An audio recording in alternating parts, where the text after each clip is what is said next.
They called it the cradle of civilization, a land where gods breathed and mortals dared to challenge destiny, where poets shaped language and warriors carved freedom into stone. From the whispering ruins of Athens to the roar of Sparta's battlefield, Greece was never just a country.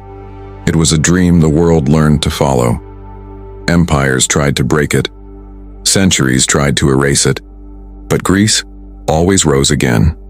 This isn't just history. This is immortality. If you love your country, subscribe. And if you love your mother, leave a comment below. Long before the world learned to write its own story, Greece was already whispering to the stars. On the edge of the Aegean Sea, scattered islands and sun-burnt mountains birthed one of humanity's greatest civilizations. It began not with grand empires, but with small communities, farmers, sailors, and dreamers, who looked at the horizon and wondered what lay beyond. These were the first Greeks, descendants of ancient tribes like the Mycenaeans and Minoans, whose legends still echo through time. The Minoans, living on the island of Crete around 3000 BCE, built palaces that seemed touched by divinity, bright frescoes of dancers and bulls, sprawling corridors of art and trade. They worshipped nature, the sea, and the mystery of life itself. But around 1450 BCE, catastrophe struck. Volcanic eruptions and invasions shattered their paradise. Yet their spirit didn't vanish. It evolved. From their ashes rose the Mycenaeans, fierce warriors of mainland Greece, who would later inspire the tales of Homer's Iliad and Odyssey. The Mycenaeans were the first to carve the idea of heroism into stone. Kings like Agamemnon and Achilles weren't just men. They were symbols of courage, pride, and tragedy. Their citadels stood high, surrounded by massive cyclopean walls, as if built by giants. Trade flourished, art blossomed, and Greek identity began to form. But as always in history, greatness came with a shadow. Around 1200 BCE, the Mycenaean world collapsed, perhaps from war, perhaps from famine, perhaps from time itself.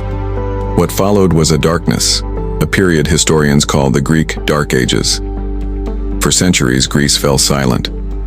Cities crumbled, writing vanished, and the songs of heroes faded into myth. But this silence wasn't the end. It was the breath before rebirth. By the 8th century BCE, something extraordinary happened. From scattered villages and forgotten tribes, new cities rose. They called them polis, city-states. Athens, Sparta, Corinth, Thebes, all became living hearts of a new Greece, bound not by kings, but by ideas. In Athens, freedom took its first breath. Here in the rocky shadow of the Acropolis, men gathered not to worship a ruler, but to debate, to vote, to think. The word democracy was born, rule of the people. It was messy, imperfect, and limited only to free men, but it was the spark that changed humanity forever. Meanwhile, in Sparta, another kind of dream was taking shape. A city built for discipline, strength, and sacrifice. Boys were trained from childhood to fight, to endure, to live for honor alone. Athens created thinkers, Sparta created legends, and then came Persia, the empire that ruled half the known world. When the Persian kings demanded Greece bow before them, the city-states faced a choice: surrender or stand together. They chose to fight. In 490 BCE, at the plains of Marathon, Athenian soldiers, outnumbered and outmatched, charged into history. Their victory was so unlikely that it became immortal. A messenger ran 26 miles to announce it to Athens, collapsing with his last breath, the origin of the marathon we know today. But Persia was not done. 10 years later, a storm of vengeance came under King Xerxes. Hundreds of thousands marched to crush Greece. Yet, at the narrow pass of Thermopylae, a small band of 300 Spartans, led by King Leonidas, held the line against impossible odds. They died, but their sacrifice became a roar that awakened every Greek soul. At Salamis, the Greek navy struck back. At Plataea, they triumphed. The impossible had happened. Tiny Greece defeated the world's largest empire. What followed was a golden age, a time when humanity looked upward and discovered itself. In Athens, under the leadership of Pericles, marble turned into poetry. The Parthenon rose like a jewel above the city. Drama, philosophy, and art flourished. Socrates questioned everything. Plato dreamed of perfect worlds, and Aristotle gave shape to reason itself. Greek sculptors captured beauty, mathematicians unlocked the secrets of geometry, and historians began to record truth, not myth. But human greatness has always been shadowed by human pride. Athens grew arrogant, using its naval power to dominate other city-states. Sparta, threatened by Athens' ambition, struck back. The Peloponnesian War erupted, a brutal, decades-long conflict that tore Greece apart. Brothers fought brothers, cities burned, and democracy itself began to crumble. By 404 BCE, Athens lay defeated, and the dream of unity faded once again. Out of the chaos rose a new name, Macedon. To the north, a young king named Philip II forged his army and vision. He dreamed of uniting Greece not through debate, but through power. Before his assassination, he achieved the impossible. All of Greece stood under Macedonian command. But his son would go further than any mortal before him. Alexander the Great, taught by Aristotle, driven by destiny. In his 20s, he conquered the Persian Empire that once threatened Greece. His armies crossed deserts, mountains, and rivers no Greek had ever seen. From Egypt to India, his name became legend. He spread Greek language, art, and philosophy across continents. Cities named Alexandria rose everywhere, and with them, Greek ideas merged with Eastern cultures, creating the Hellenistic world. It was Greece's greatest triumph and its greatest transformation. Yet even Alexander could not escape mortality. At just 32, he died in Babylon. His empire fractured among his generals, but his influence endured. Greek became the language of knowledge. Science, medicine, and astronomy flourished. Euclid, Archimedes, and Hippocrates built the foundations of modern understanding. The world was now speaking Greek, literally and intellectually. But history, ever hungry, turned again. Rome rose from the west, admiring Greece yet eager to dominate it.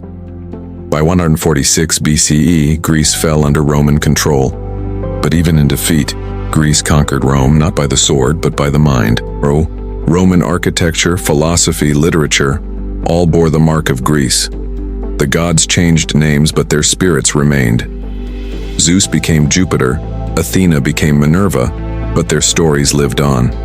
For centuries, Greece became a province of empires, Roman, Byzantine, Ottoman. Its cities changed rulers, its people endured wars, taxes, and oppression. But the Greek heart never stopped beating. Through Byzantine Christianity, through the hymns and prayers of monks, through folk songs sung in secret, the memory of ancient glory survived. When Constantinople fell in 1453, many thought Greece was lost forever. Yet even under Ottoman rule, the dream of freedom burned quietly, waiting for the right moment. That moment came in 1821. After nearly 4 centuries of domination, Greece rose again. Farmers, poets, and priests, armed with faith and fury, launched the Greek War of Independence. Against overwhelming odds, they fought for a single word: eleftheria, freedom. The world watched as a nation once thought dead reclaimed its soul. In 1830, Greece was reborn. And though its path forward was turbulent, wars, dictatorships, economic crises, the spirit that began thousands of years ago still endured. Modern Greece stands today as a bridge between past and present. The ruins of ancient temples whisper to the skyline of modern Athens. Tourists walk the same marble paths as Socrates once did. Children learn of Leonidas, Alexander, and Pericles, not as distant figures, but as part of their identity. Greece, with all its pain and pride, remains the living proof that civilization is not built by power alone, but by ideas, by courage, and by the unbreakable human will to rise again. So when we speak of Greece, we are not speaking of history. We are speaking of humanity itself. Every democracy, every philosopher, every artist, every dreamer who dares to challenge fate carries a spark that was lit thousands of years ago under the Mediterranean sun. The temples may have crumbled, the empires may have fallen, but the idea of Greece, the spirit of discovery and freedom, still stands immortal. Did you know that every revolution, every voice of freedom, every spark of courage began with a dream born in Greece? If you love your country, subscribe. And if you love your mother, leave a comment below. The story of Greece is not just history. It's the heartbeat of civilization itself. Every stone, every broken pillar, and every silent ruin still whispers the tale of humanity's first awakening. Greece was never just a land. It was an idea so powerful that it shaped how the entire world thinks, rules, fights, and dreams. Long before skyscrapers touched the sky and technology ruled our lives, men walked barefoot under the golden sun of the Aegean and spoke of justice, freedom, and beauty. They looked up at the same stars we see today and wondered, who are we? And from that question, civilization was born. This land of light, where the blue of the sea met the white of marble, gave birth to something eternal. The Greeks called it philosophia, the love of wisdom. From Socrates questioning truth, to Plato building the foundations of knowledge, and Aristotle shaping the mind of Alexander the Great, Greece became a mirror to the human soul. But this story is not just about glory, it's about struggle, pain, and rebirth. For every temple that rose in Athens, there was a war that tried to destroy it. For every poet who sang of beauty, there was a tyrant who silenced him. Yet Greece endured, always. Imagine the streets of ancient Athens, filled with voices debating, merchants shouting, and children running between marble columns. The scent of olive oil, the echo of sandals striking stone, and above all the hum of ideas. Here, democracy was born, not as a perfect system, but as a dream that people, no matter how small, could rule themselves. Then came the storms. Persia, with its vast empire and endless armies, looked across the Aegean and saw a small land daring to defy them. But at Marathon, Thermopylae, and Salamis, the Greeks did not bow. They fought not for power, but for their way of life, for the right to think freely, to speak freely, and to live freely. And when Leonidas and his 300 Spartans stood in that narrow pass, facing death with fearless hearts, they wrote not just their own destiny, but the destiny of all who would ever fight for freedom. Their courage became immortal, their sacrifice eternal. After victory came the age of brilliance, the golden age of Greece. The Parthenon rose like a crown over Athens, sculptors carved perfection into marble, and playwrights gave voice to the emotions that still define us today: love, jealousy, honor, and tragedy. But even the brightest flame casts a shadow. Civil war tore the Greek world apart. Athens fell. Sparta rose and fell. And in the chaos, a new name emerged: Alexander, a young king from Macedonia, taught by Aristotle, who dreamed not of ruling Greece, but of uniting the world. His march across Asia changed everything. From Egypt to India, his armies carried not just swords, but Greek ideas, art, language, and philosophy. The world would never be the same again. Yet even Alexander's empire crumbled, and centuries rolled by. Rome conquered Greece, but Rome itself was conquered, not by Greek soldiers, but by Greek culture. The gods, the language, the art, they all lived on, reshaping the West. Then came darkness. The Byzantine age rose, shining like a last flame of the old empire. But eventually it too fell, and for 400 years, Greece lay under Ottoman rule. The land of freedom became a land of silence. But silence never lasts forever. Deep inside the Greek heart, the fire of freedom still burned. And when the revolution of 1821 erupted, the world watched as Greece, the mother of democracy, rose once more to claim her birthright.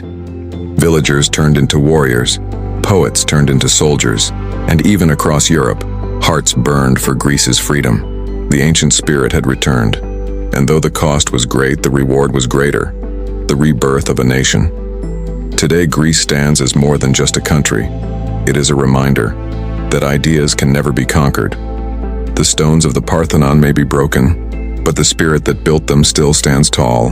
From the myths of Olympus to the wars of independence, from philosophers to revolutionaries, Greece remains the eternal bridge between the past and the future. It is where humanity first learned to question, to create, and to dream. So when you look at the blue waters of the Aegean or the white ruins under the golden sun, remember, this is not the end of history. It's where history began. There are lands that whisper and there are lands that roar. But Greece does both. It whispers through the ruins of forgotten temples and roars through the waves that crash against its ancient shores. It's a place where myth and memory blur so perfectly that even the stones seem alive. You can almost hear them breathe, telling stories that began long before time had a name, long before the glory of Athens, before the kings of Sparta, before the philosophers and poets who shaped the human mind. There was something older, something hidden beneath the dust of ages.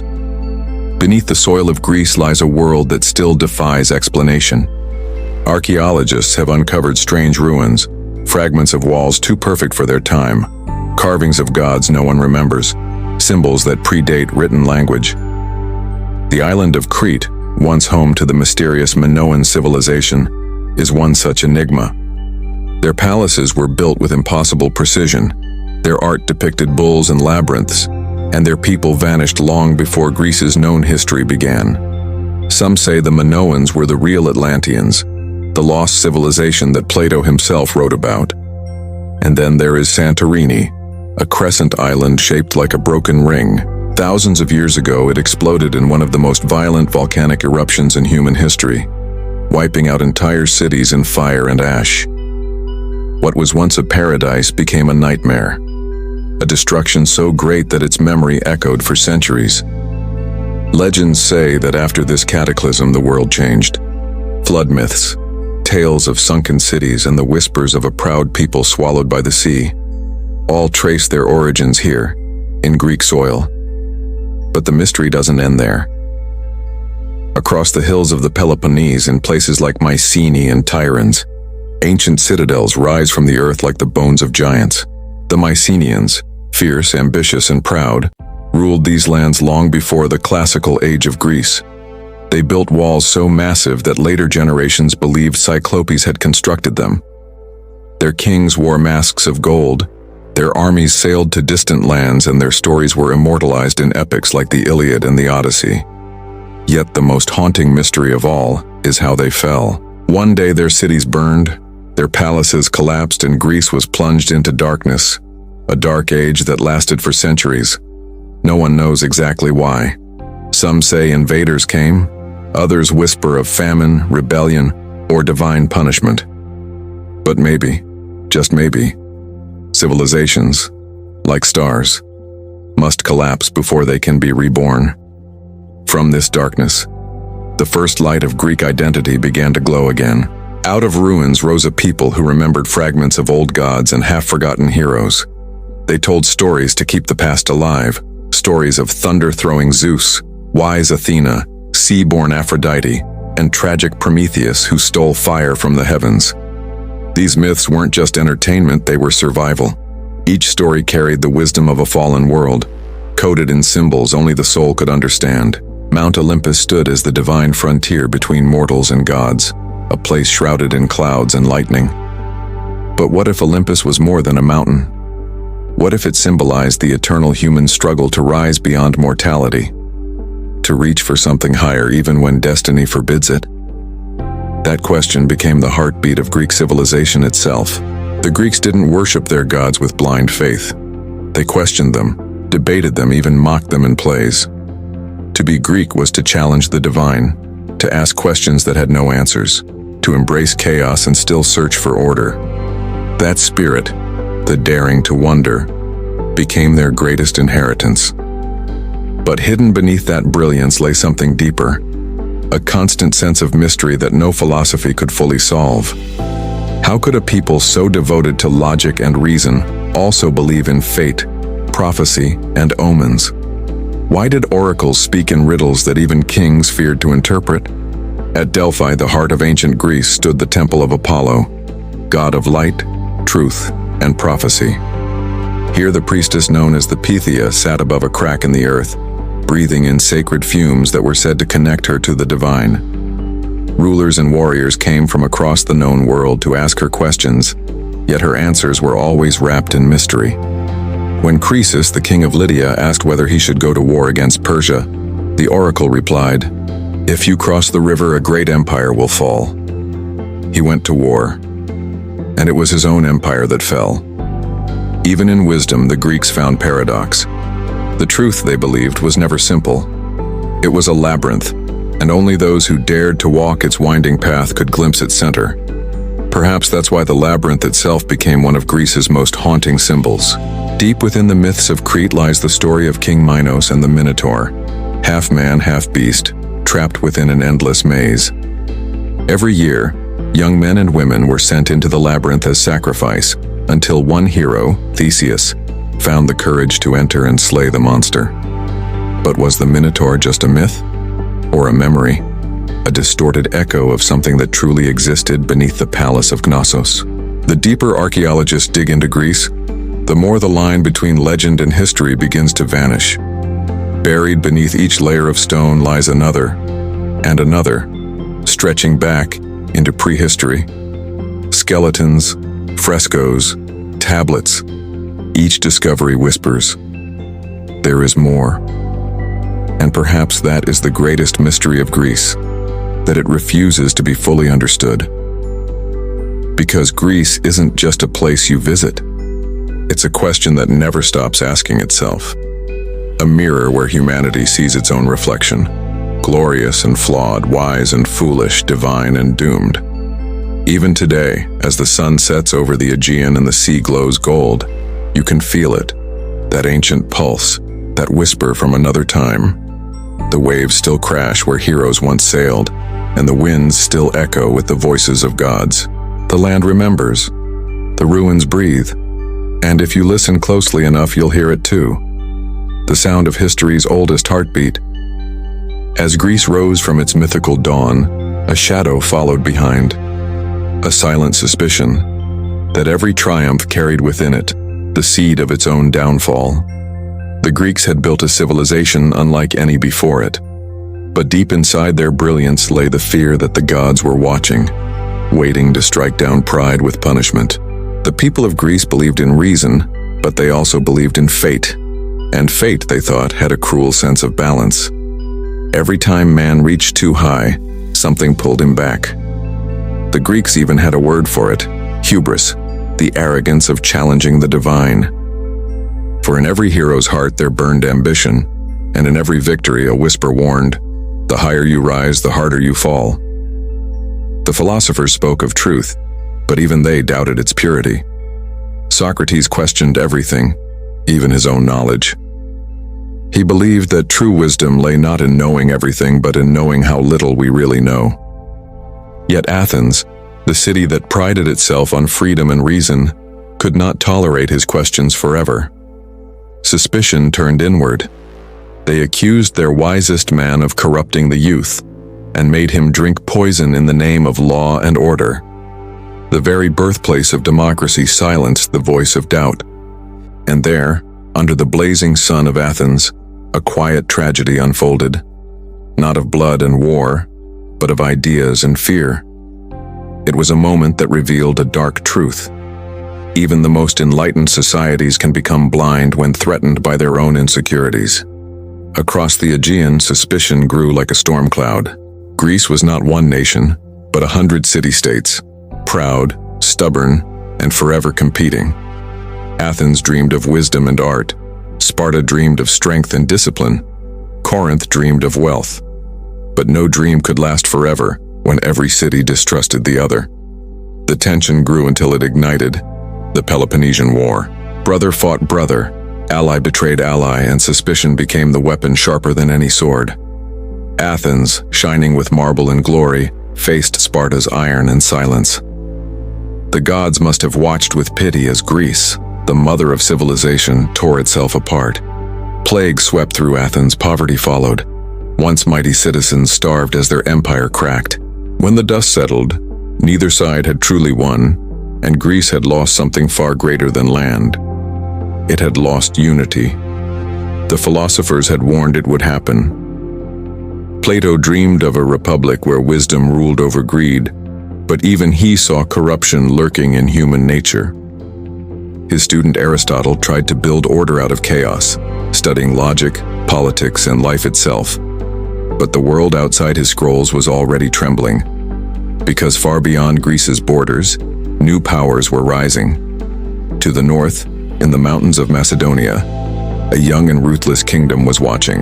Its king, Philip II, admired Greece, but he also saw its weakness: disunity, pride, suspicion. He would use those flaws not with brute force, but with cunning. He spoke of peace and alliance, yet his soldiers marched silently across the borders. City after city fell, not always through war, but through betrayal, fear, and doubt. The Greeks were too busy distrusting each other to unite. And when at last they realized the danger, it was already too late. Under Philip's shadow stood a boy, sharp-eyed, restless, and hungry for greatness: Alexander. He listened to his father's speeches, studied under Aristotle, and watched how suspicion could destroy even the strongest people.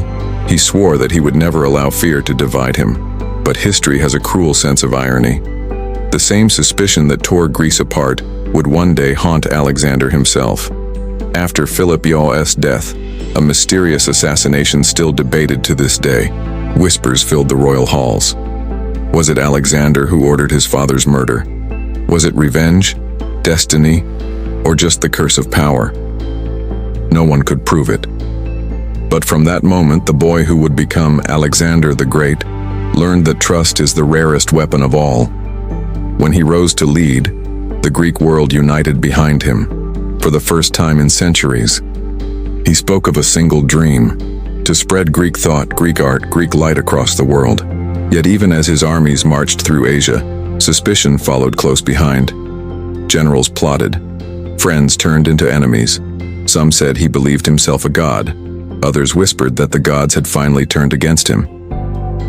And when Alexander died, suddenly, at the height of his power, no one knew why. Poison, disease, betrayal.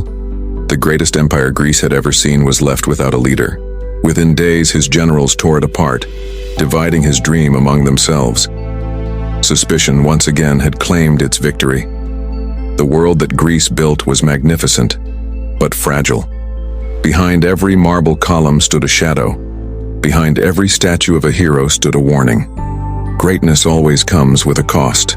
And so, as Greece watched its empire scatter like dust in the desert, one truth became painfully clear: civilization may advance, but human nature never changes.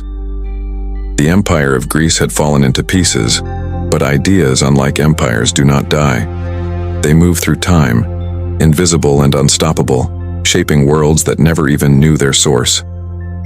While Alexander's vast kingdom crumbled, something far greater was being born, a civilization that would echo through eternity. The ashes of Greece scattered, but from them rose Rome, carrying Greek fire into a new age. The Romans conquered Greece with swords, but Greece conquered Rome with ideas. The conquerors learned Greek philosophy, Greek language, Greek art, until soon, the student became the shadow of the master. But back in the heart of Greece, the story was far from over. Cities that once glowed with marble and laughter now stood in ruin. The theaters were silent, the temples cracked, the philosophers gone. Yet amid the decay, something mysterious was happening: a rebirth. In the east, a new empire rose, Byzantium, the Eastern Roman Empire. And at its core stood Constantinople, a city built upon Greek soil, with Greek language, Greek intellect, and Greek faith. It was as if Greece had transformed itself, wearing a new face to survive a new world. The old gods of Olympus had faded into myth, but a new light had taken their place: the light of Christianity. The temples that once echoed with the names of Zeus and Athena now rang with the prayers of a different kind of faith.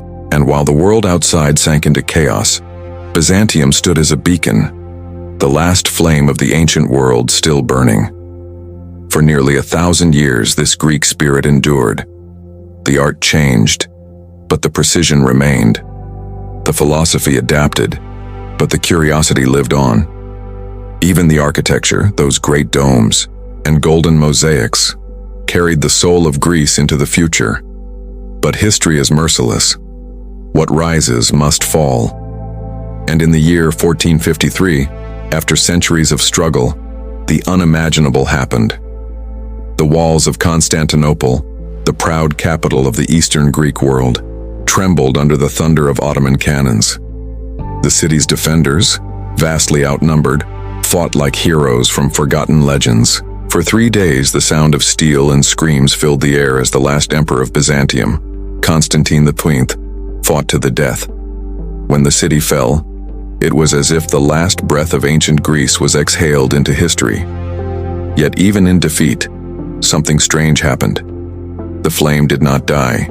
Greek scholars fleeing the fallen city carried their knowledge west, across the Mediterranean into Italy, into the heart of Europe. There, they lit the spark of the Renaissance.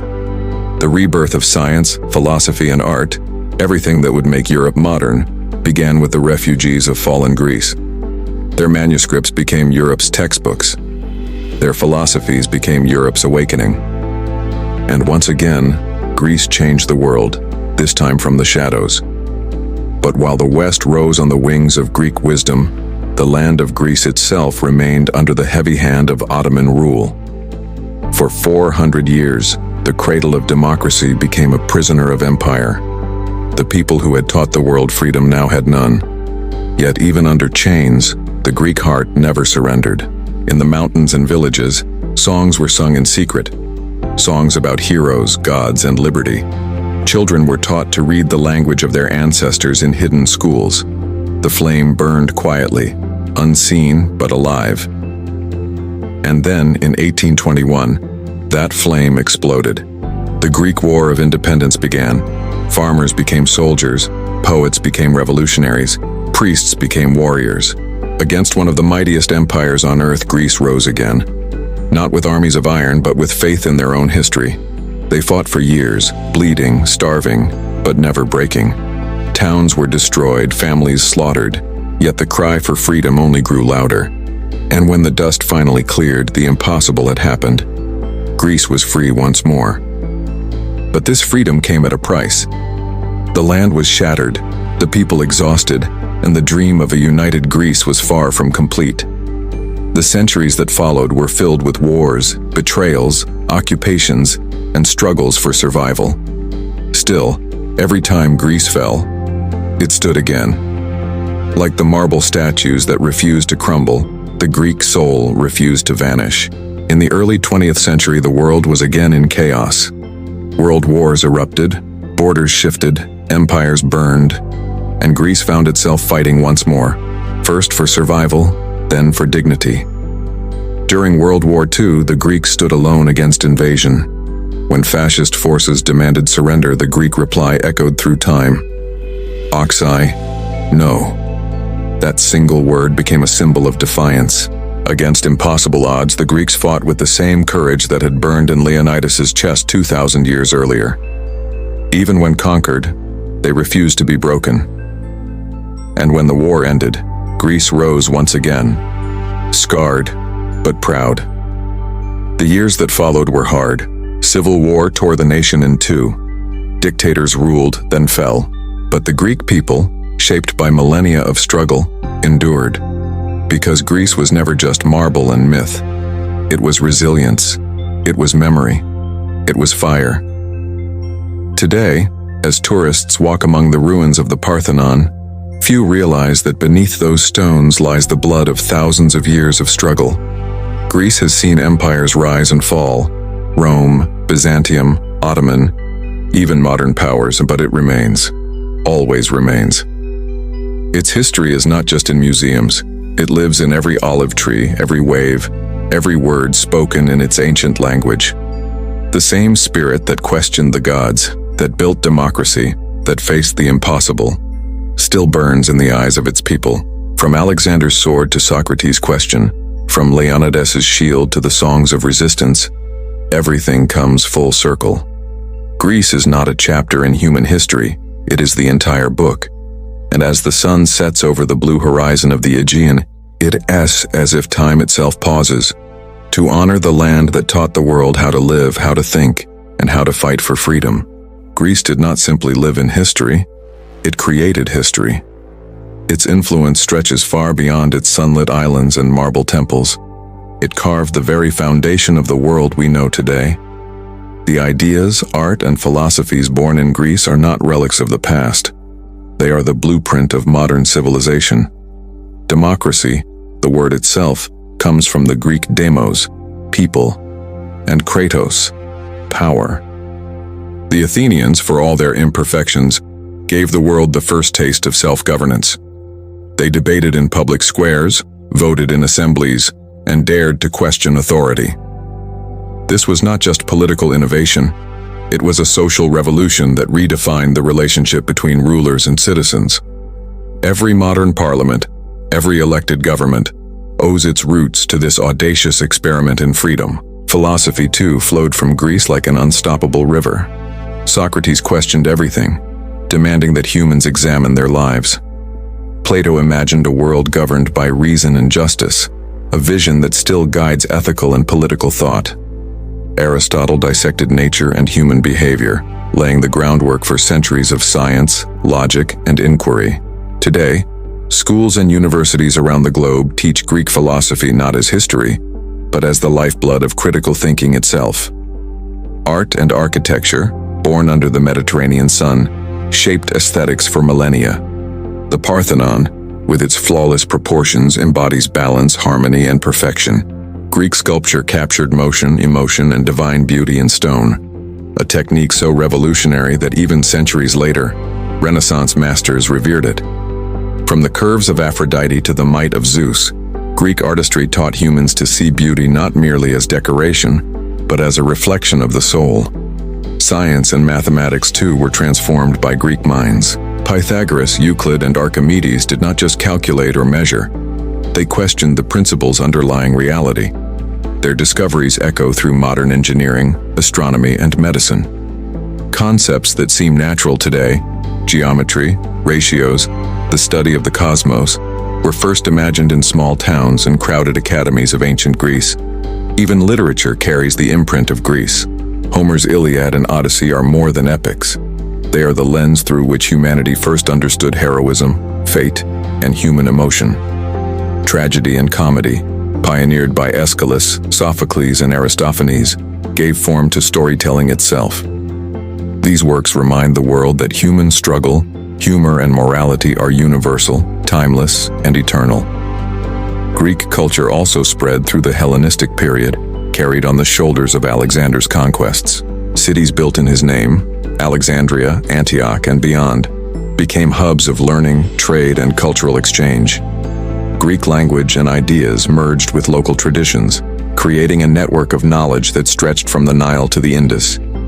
Libraries, observatories, and academies emerged, allowing science, philosophy, and literature to flourish across continents.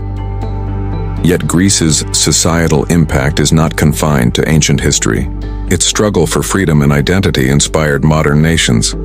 The Greek War of Independence ignited movements across Europe, proving that courage, even against impossible odds, could topple empires. Its citizens' courage during World War II, with their ox-eye spirit, reverberates as an example of defiance, patriotism, and human resilience. Even today, Greek ideals influence modern society. The Olympic Games, reborn in Athens in 1896, are more than sport. They are a celebration of human excellence, unity, and honor. Democracy, philosophy, architecture, theater, science, all remain pillars of our daily lives, silently reminding us that the small Mediterranean land once dreamed and shaped the entire world. Greek society was also a society of contradictions. Freedom coexisted with slavery, brilliance with brutality, art with war. Yet these contradictions taught lessons that continue to resonate. They remind humanity that no civilization is perfect, but every civilization has the power to influence the future. Greece's imperfections make its achievements all the more remarkable. Perhaps Greece's greatest societal contribution, however, is the idea that knowledge, art, and human thought are more enduring than armies or empires. Rome, Byzantium, Ottoman rulers, and modern conquerors have come and gone. Cities have risen and fallen. Kings have been forgotten. Wars have been waged and lost. But the essence of Greece survives. Through ideas, Greece became immortal. Today, a student reading Aristotle, a philosopher pondering Plato, an artist sculpting the human form, or a politician debating in parliament, all participate in a conversation that began thousands of years ago in Greece. Every act of learning, every quest for justice, every pursuit of beauty is, in a sense, an extension of Greek society and culture. And it is not limited to Europe. Greek thought traveled across the globe, influencing cultures in Asia, Africa, and the Americas. The West may have inherited democracy and philosophy, but the principles themselves, critical thinking, the pursuit of truth, respect for human dignity, transcend borders. Greece in this way is not a nation only of land and people. It is a society that belongs to all of humanity. Even the Greek language carries societal impact beyond mere words. The very structure of Western languages, the foundations of literature, rhetoric, and science owe debts to Greek roots. Words like philosophy, democracy, ethics, and mathematics echo through time, bridging the millennia between Greece and the modern world. Greek society also shaped ethics and morality. The debates on justice, virtue, and the responsibilities of citizens in a community laid the foundations of law, politics, and governance that guide nations today.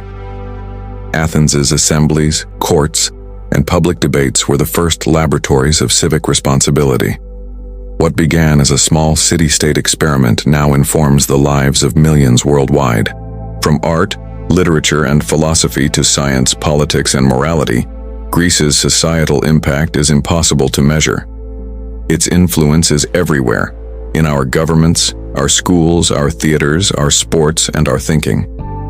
To understand Greece is not merely to study history, it is to study the blueprint of civilization itself. The lesson is clear. Human creativity, courage, and curiosity can endure far beyond empires, armies, and time. Greece, with all its triumphs and tragedies, stands as living proof. Its society taught the world not only how to survive, but how to thrive. And that is why, millennia later, we still look to Greece, not merely for ruins or relics, but for inspiration. Every democracy, every philosophical question, every work of art, every law, and every act of courage carries its imprint. Greece is not just a country, it is the mother of society itself. Greece is more than a land of ruins and myths. It is the heartbeat of civilization itself. Every stone, every story, every idea has shaped the way humanity thinks, lives, and dreams. From the courage of Spartans to the wisdom of philosophers, from the art of sculptors to the debates of citizens in ancient Athens, Greece has gifted the world lessons that transcend time. Its history teaches us that greatness is never given. It is earned through struggle, courage, and relentless curiosity. Empires may rise and fall, wars may ravage lands, and rulers may be forgotten. Yet ideas, culture, and the spirit of a people endure forever. Greece reminds us that even in darkness, light can survive. So as you reflect on these stories, ask yourself, how will you carry this legacy in your own life? How will you create, question, and fight for what you believe in, just as the Greeks did for millennia? If you love your country, subscribe. And if you love your mother, leave a comment below.